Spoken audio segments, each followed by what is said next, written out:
에듀윌 유료 회원만의 고객 밀착해요. 아, 뭐였지 이거? 어떡하지? 자, 제가 도와드릴게요. 누구세요? 저 애들 학습 매니저인데요. 이거 좀. 자, 일로 오세요. 자, 언제든 필요하시면 연락 주세요. 언제든지요? 언제든지. 감사합니다. 밀착 케어 받아가며 합격하는 혜택. 오직 에듀윌 유료 회원에게만. 아들, 엄마 그런 거 아니야. 공부하시죠. 네.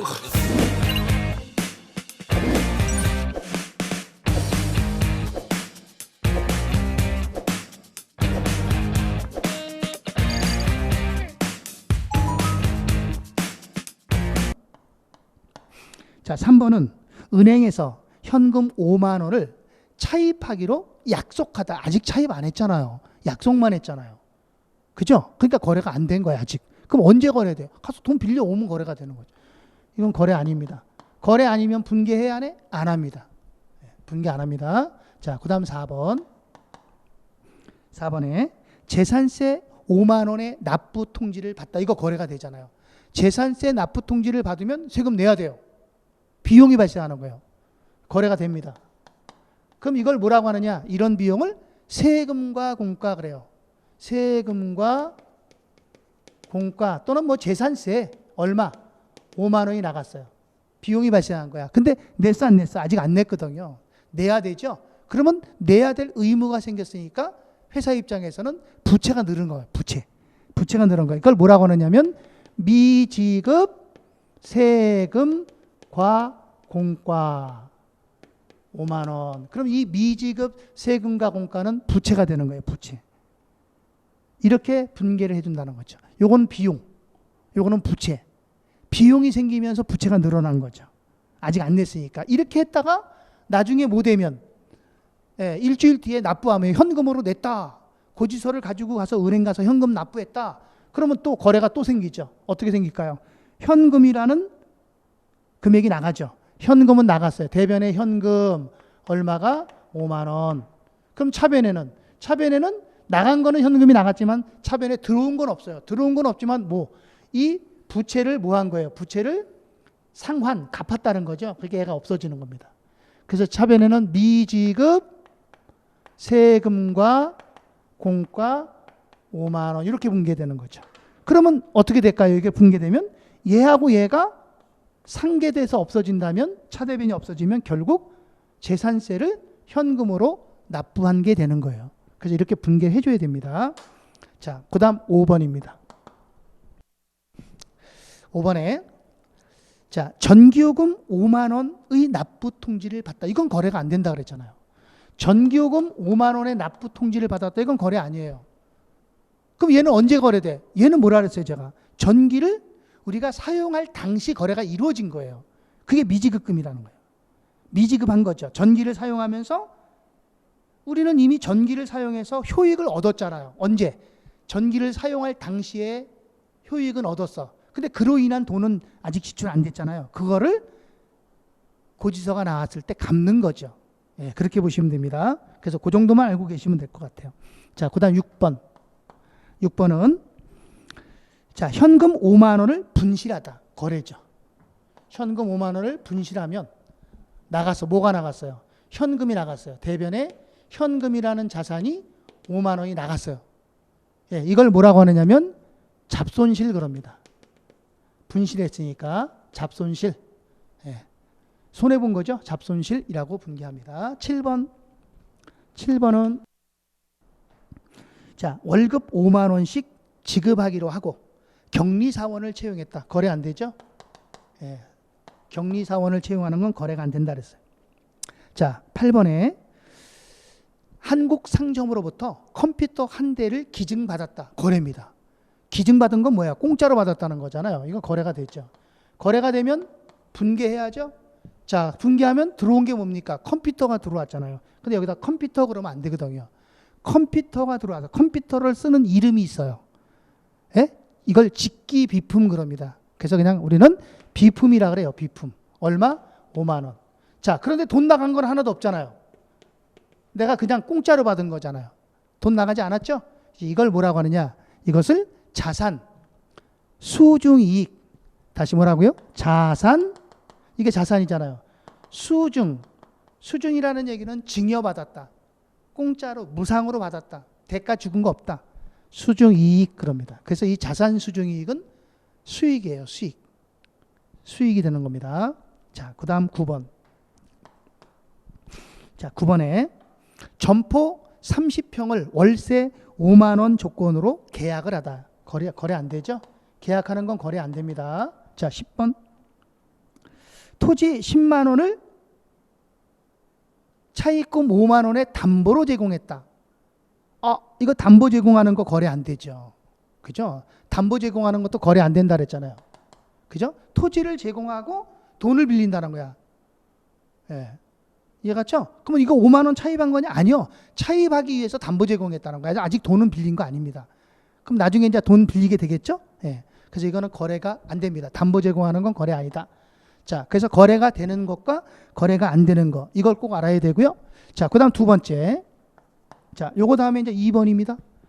거래 식별. 그다음에 이제 거래 8요소. 거래 8요소와 결합 관계. 여기서 거래의 8요소라고 하는 것은 뭐냐면 하나의 거래가 만들어지려면 8가지 요소에 맞아야 된다는 거예요. 8가지에 맞아요. 8가지 중에 하나 돼야지 거래가 된다는 얘기고요. 결합 관계라고 하는 것은 그 8가지 요소가 어떻게 결합이 돼서 거래가 되느냐를 나타내는 겁니다. 8가지예요. 자, 보겠습니다. 이쪽을 차변, 이쪽을 대변 그러죠. 그죠? 차변, 대변 그럽니다. 우리 거래는 이거 아닙니까? 거래는 자산, 부채, 자본의 변동을 주는 거잖아요. 그럼 변동이라는 건 증가할 수도 있고 감소할 수도 있죠. 자산, 부채, 자본이 증가되거나 감소되거나 자산이 증가되거나 감소되거나 부채가 증가하거나 감소하거나 자본이 증가하거나 감소하거나 그런 변동을 주는 걸 거래라고 그랬잖아요. 그래서 거래의 8요소는 이 6가지 사항. 예, 6가지 사항. 자, 요건 잠깐 지웁니다. 지우고. 자, 보시면 이렇습니다. 이게 우리 재무상태표 지난 시간에 배웠죠? 재무상태표. 차변에는 자산 항목을 쓰고 대변에는 부채 항목과 자본 항목을 쓰잖아요. 그죠? 이때 자산 항목을 차변에 쓰면 자산은 차변에만 나오냐? 대변에는 안 나오냐? 아니요. 차변에도 나오고 대변에도 나온다는 거예요. 차변, 대변 다 나와요. 자산. 이 자산, 부채, 자본은 차변에도 나오고 대변에 다 양쪽 다 나온다고. 그러면 우리가 헷갈릴 수가 있어요. 언제는 현금이 차변에 있는데 또 언제는 현금이 대변 쪽에 가서 있어. 건물이 차변 쪽에 있을 수도 있고 대변 쪽에 있을 수도 있고 그래. 그럼 헷갈리죠? 그래서 이걸 우리가 지금 정하는 겁니다. 약속. 회계를 하는 사람끼리 뭐 하는 거야? 약속하자는 거지. 약속. 알았죠? 어떻게 약속하느냐? 이렇게 합니다. 자산은 차변에 있죠? 그럼 차변에 있으니까 증가. 자산이 차변 쪽에 있으면 증가된 걸로 하자. 그러면 자산은 대변에 없잖아요. 그러면 그 자산은 감소된 걸로 하겠다 이 소리죠. 그래서 있는 쪽은 증가, 없는 쪽은 감소해요. 자산은 차변 쪽에 있으니까 증가. 그러면 차변에 자산이 증가한다. 자산이 차변에 있으면 증가된 거다. 근데 자산이 어느 변에 있으면 대변에 있으면 감소된 걸로 하겠다. 무슨 말이냐면 이게 차변, 이게 대변이죠. 차변에 현금이 100원 있다. 그럼 이 현금 100원은 들어온 거냐 나간 거냐 이 소리죠. 수입이냐 지출이냐 이걸 보자는 거예요. 이건 수입이라는 거예요. 회계를 모르는 사람이면 이게 들어온 건지 나간지 알 수가 없어요. 그렇지만 회계를 하는 사람들끼리 약속을 한 겁니다. 그것이 곧 회계 원리라는 거죠. 그래서 회계 원리는 회계를 하는 사람들끼리의 약속을 정한 거예요. 그게 회계 원리예요. 그러니까 회계 원리를 모르고 어떻게 회계를 합니까? 못하는 거지. 그죠? 자, 그래서 이거는 들어온 거다. 근데 만약에 현금이 대변에 있다면 70원. 그럼 이건 뭐야? 이건 현금을 지출한 거다. 나간 거란 얘기죠. 그래서 자산이 차변에 있으면 증가, 대변에 있으면 감소. 그러면 부채는 지금 어느 변에 있어요? 부채는 대변에 있잖아요. 부채는 빚이죠. 그죠? 회사가 장사하다 보면 빚을 질 수도 있고 또 그 빚을 갚을 수도 있어요. 그죠? 우리가 돈을 빌릴 수도 있고 빌렸던 돈을 갚을 수도 있잖아요. 그럼 이게 예를 들어서 우리가 돈을 빌리면 차입금 그러거든요. 차입금이 예를 들어서 대변에 있다. 차입금이 대변에 있다. 근데 이 차입금이 만약에 차변에 있다. 그럼 어떻게 될까요? 헷갈리잖아요. 그래서 정하는 겁니다. 차입금은 부채죠. 차입금이 대변에 있으면 차입금이 증가된 거다. 아, 돈 빌려온 거다. 차변에 있으면 이거는 그 차입금을 갚은 거다. 상환한 거다. 이렇게 정하자는 거예요. 그래서 부채도 대변 쪽에 있으면 부채가 증가한 거다. 부채의 증가. 부채가 차변에 있으면 그 부채는 갚은 거다. 감소. 아셨죠? 네. 자, 그러면 자본도 마찬가지예요. 자본도 대변에 있으니까 대변이 증가, 차변이 감소죠. 그래서 자본의 증가는 대변, 자본의 감소는 차변, 이렇게 나타난다는 거예요. 이해하셨죠? 근데요, 우리가 이걸 꼭 알아야 돼요. 뭘 알아야 되냐면, 보세요. 아니, 그러면 자산은 차변에도 있고 대변에도 있는데 왜 여기는 자산은 차변에만 썼냐 이거예요. 부채와 자본은 왜 대변에만 썼냐 이거죠. 자, 이걸 알아야 돼요. 자, 자산은 차변 금액과 대변 금액을 비교했을 때 항상 차변 쪽이 크게 돼 있어요. 이게 대변 쪽이 크면 그거는 모순이에요. 잘못된 거지. 이 약속하는 거예요. 알겠죠? 네, 모든 자산은 차변 쪽이 커요. 절대 대변 쪽이 크지 않습니다. 그래서 잔액, 여기는 잔액만 쓴 거거든요. 뭐만 쓴 거라고요? 잔액. 예를 들면 현금이 여긴 100원이고 여기가 70원이면 빼면 얼마 차이 나? 30원. 어느 변이 커? 차변. 그래서 여기 차변에 현금 쓸 때 현금 30원 이렇게 쓴다는 거죠. 근데 이 현금이 대변에 현금 30원이라고 쓰면 말이 안 되죠. 돈이 없는데 어떻게 30원이 나갑니까? 그 말이 안 되는 거죠. 그래서 자산은 항상 차변 쪽이 커야 되고 부채와 자본은 항상 대변 쪽이 커야 된다. 자, 이 부채 보세요. 여기 지금 차입금이 얼마예요? 100원이죠. 내가 100원 빌려왔어. 근데 날짜가 지나서 그 돈을 갚았어. 그럼 차입금은 이제 없는 거죠. 빵원 이렇게 되는 거죠. 근데 갚을 때 보세요. 갚을 때 100원 빌렸는데 내가 70원밖에 안 갚았어. 그러면 아직도 30원이 남아있잖아요. 대변에 남아있죠? 30원이. 그래서 여기다가 차입금 30원이라고 쓰는 거예요. 잔액만. 알았죠? 근데 만약에 보세요. 내가 100원 빌렸어. 근데 며칠 지난 뒤에 120원 줬어. 이런 경우가 있을까? 이 말이 안 되는 거잖아요. 그래서 이런 경우는 없다. 이렇게 어디냐? 100원 빌렸으면 100원 갚아야지 무슨 120원을 갚냐? 그랬더니 있잖아요. 이자 줄 수 있잖아요. 그러면 요 20원은 이자지 차입금이 아니에요. 그러면 그 20원은 뭐라 그래야 돼? 그건 이자 비용 그러는 거지 차입금 그러면 안 된다는 거죠. 알겠죠? 예. 그래서 항상 자산은 차변이 커야 되고 부채와 자본은 항상 대변이 커야 된다. 이거 정한 거 굉장히 중요한 거예요, 지금. 자, 이렇게 자산, 부채, 자본이 증감모하면 변동을 하게 되면 얘가 변동을 하게 되면 여기서 뭐가 나타나? 여기서 수익과 비용이 나타나는 거예요. 그러니까 이 수익과 비용은 자산, 부채, 자본의 변동에 따라 나타나는 거죠. 독자적으로 나타나는 거 아니에요. 그럼 보세요. 자산이 증가하고 부채가 감소하면 자본이 증가하는 원인이 돼요. 이때 자본의 증가 원인이 수익 발생이에요. 그래서 수익 발생은 대변에 자본의 증가의 근 안에다 쓰는 거예요. 자산이 감소하고 부채가 증가하면 자본이 감소하는 원인이 돼요. 그걸 우리는 뭐라고 하냐면 그것을 비용의 발생 그럽니다. 그래서 수익과 비용은 얘네들은 같이 나타나지는 않아요. 항상 수익과 비용은 자산 부채의 변동에 따라 나타나는 거예요. 이해가셨죠? 예. 자산 부채 자본은 증가됐다 감소됐다라고 하지만 수익과 비용은 증가 감소라고 안 합니다. 수익 비용은 발생했다 없어지는 걸 소멸됐다 이렇게 얘기해요. 그래서 비용은 차변에 발생하면 이 차변에 발생한 비용이 없어지려면 대변에 가야 돼요. 그럼 대변에는 비용의 소멸. 그럼 수익도 마찬가지죠. 수익은 대변에 발생하면 차변에 수익의 소멸. 그러면 하나가 더 생기죠. 그럼 이거는 몇 요소가 돼? 그러면 10요소가 된다는 거예요. 10요소는 지금 안 배우고 8요소만 하면 돼요. 이렇게 알고 계셔야 된다 이 소리야. 그래서 자, 거래 8요소는 암기하셔도 되고 이거 암기 안 해도 그냥 이것만 보면 나오는 거죠. 뭐. 그죠? 재무상태표를 보면 나오는 거예요. 자산의 증가는 차변, 자산의 감소는 대변. 부채의 증가는 대변, 부채의 감소는 차변. 자본의 증가는 대변, 자본의 감소는 차변. 이렇게 나타난다. 그리고 자본이 증가하면 대변의 수익이 발생하고 자본이 감소하면 차변의 비용이 발생한다.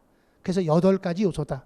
그래서 차변 요소 8개, 4개, 대변 요소 4개. 얘네들이 만나서 하나의 거래가 만들어진다. 이걸 결합관계라 해요. 그럼 결합은 어떻게 되느냐?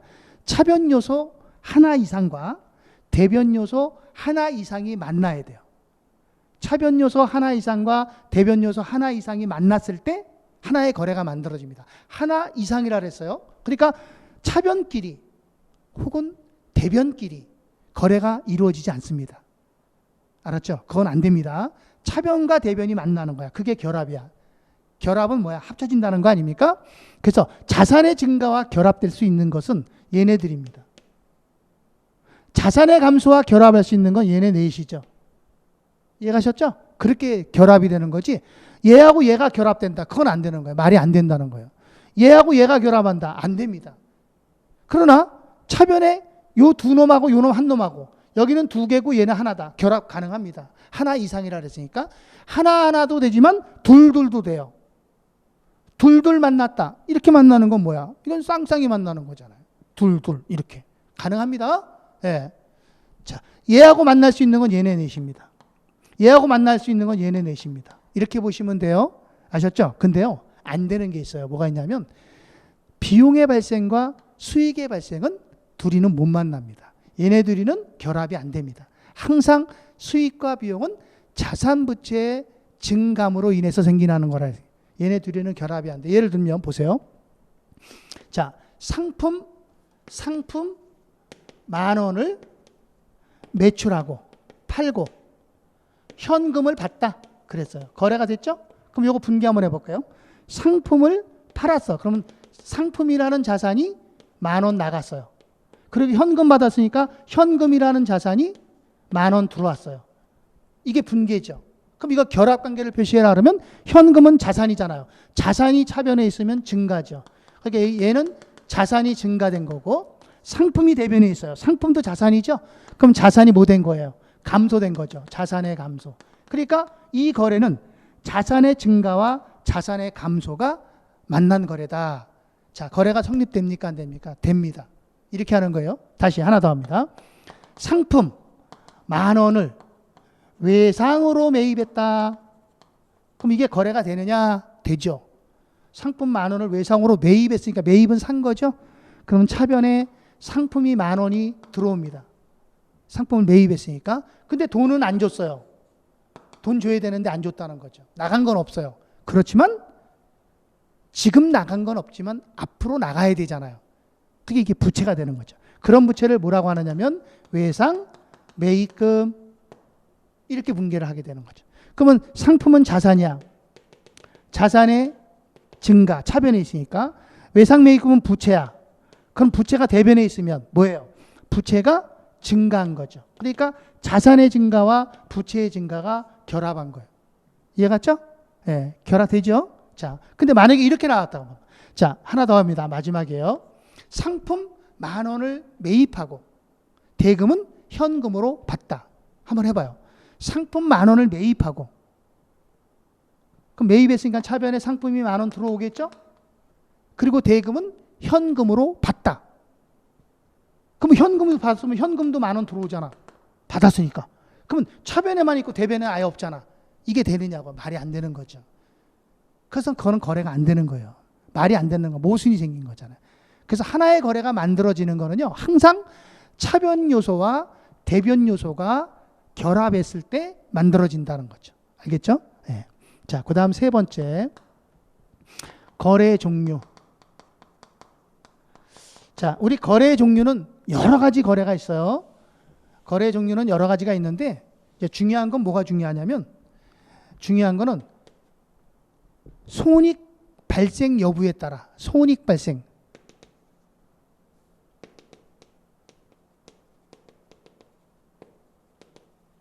손익이 발생하는 여부에 따라 우리가 거래를 분류하게 되면 세 가지로 구분을 합니다. 교환 거래, 손익거래, 혼합거래 이렇게 세 가지 거래가 있어요. 교환거래라는 것은요. 교환거래는 자산, 부채, 자본만으로 거래하는 거야. 자산, 부채, 자본으로 거래되는 거죠. 자, 예를 들면 이런 얘기예요. 자산, 부채, 자본, 자산, 부채, 자본 이걸 쭉 그면 위에는 재무 상태, 아래는 경영 성과. 재무 상태와 경영 성과잖아요. 그러니까 재무 상태끼리 거래가 이루어진 걸 교환 거래라. 얘하고 얘가 만났다. 교환 거래. 얘하고 얘 만나면 교환 거래. 얘 만나면 교환 거래. 요 두 놈하고 요 한 놈이면 교환 거래. 요 두 놈하고 요 한 놈이면 교환 거래. 이게 다 교환 거래야. 이때의 교환 거래는 순이익에 영향을 주지 않아요. 순이익에는 영향을 주지 않는다. 다시 말하면 순이익이 바뀐다, 안 바뀐다, 안 바뀐다. 두 번째, 손익거래. 요게 중요합니다. 손익거래가. 요게 중요한 거예요. 손익거래. 손익거래는 비용이나 수익이 발생하는 거래요. 그때 어떤 사람 그래? 비용과 수익이 발생해? 그럼 얘하고 얘가 만나는 거야? 아니요. 얘하고 얘는 못 만난다니까요. 그럼 어떻게 만나는데? 얘가 얘네랑 만나는 거죠. 얘가 얘랑 만나는 거예요. 얘는 얘랑 만나는 거야. 이렇게. 알았죠? 요거는 잘 안 나와요. 거의 안 나온다. 수익 발생은 자산의 증가와 부채가 감소할 때 수익이 발생하고 자산의 감소와 부채가 증가하면 비용이 발생한다. 요 거래가 손익거래가 돼. 자, 보세요. 얘하고 얘가 만났다. 이렇게 만났다는 거예요. 그럼 이거는 손익거래가 됐다. 비용이 발생했으니까. 거꾸로 얘하고 얘가 만나도 이거 손익거래가 됐죠. 이때 이 손익거래는 순이익이 영향이 있다. 순이익이 바뀐다. 어떻게 바뀌냐? 비용이 나타나면 순이익은 줄고 수익이 나타나면 순이익은 늘고 그렇게 줄고 늘고 이렇게 바뀐다는 거예요. 근데 교환거래는 안 바뀌죠. 자, 혼합거래는 뭐냐? 혼합거래는 교환거래와 손익거래가 합쳐진 거예요. 합쳐진 걸 혼합거래 그럽니다. 자, 무슨 말이냐면 이런 얘기입니다. 보세요. 차변에는요. 얘하고 얘가 나오고 대변에 얘가 나왔어요. 그러면 차변 쪽에 보면 얘는 재무 상태고 얘는 경영 성과잖아요. 재무 상태와 경영 성과가 뭐 됐어 지금? 한 변에 짬뽕 돼 있잖아요. 이런 걸 혼합거래라 그래요. 이게 혼합거래입니다. 자, 얘만 보면 교환거래고 얘만 보면 손익거래가 되죠. 다시 한번. 대변에는 얘 나오고 얘 나왔어요. 그리고 차변에 얘 나왔어요. 이렇게 세 개 나왔죠. 결합되죠. 근데 여기는 수익이면 경영 성과, 얘는 부채는 재무 상태. 재무 상태와 경영 성과가 한쪽 변에 있으니까 이게 혼합거래가 되는 거죠. 혼합거래는 이렇게 이게 혼합거래예요. 이 정도만 알면 될 것 같아요. 자, 그래서 우리는 잠시 쉬었다가 이 교환거래, 손익거래 이거를 좀 더 많이 좀 풀어보고 그리고 진도를 나가는 걸로 하겠습니다. 잠시 쉬었다 하겠습니다.